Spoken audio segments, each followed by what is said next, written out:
Today, I'm going to talk about a specific pasuk from the holy Rav Yitzchak Berdichev, and he says here, the emotions of love, fear, and pride are exercised constantly throughout daily life.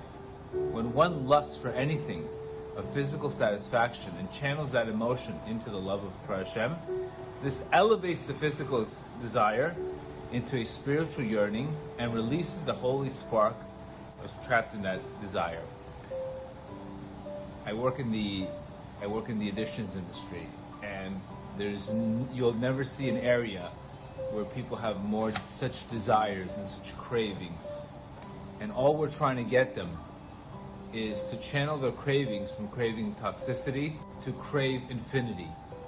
This is our whole job in our life, is to take our desires that we have, our desires that consume us, our desires that take over us. Our highest potential is trapped in those desires. But the day that we take these desires and we elevate them to Hashem, it creates a tremendous arousal from above.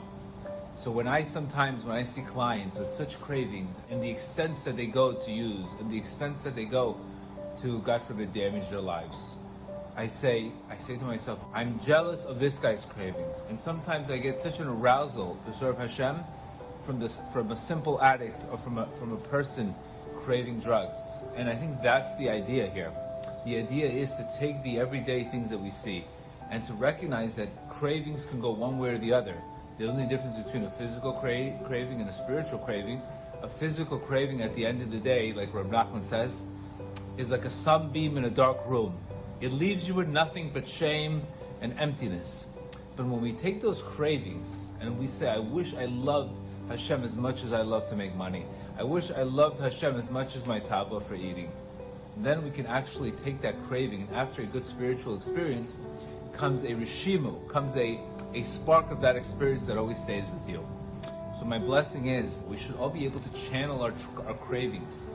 Channel our cravings to, instead of craving toxicity, instead of craving other people's money, other people's things in life, food, etc., start craving your Creator. And I want to just end with this line, that the more physical you are, the less you're going to be content with in life.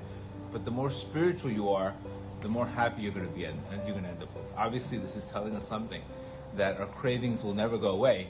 We just have to crave them the right way. We have to use that ratzon the right way. Thank you for listening to the Guard Your Eyes Daily Chizuk broadcast. Pass them on to your friends and help spread Kedusha in the world.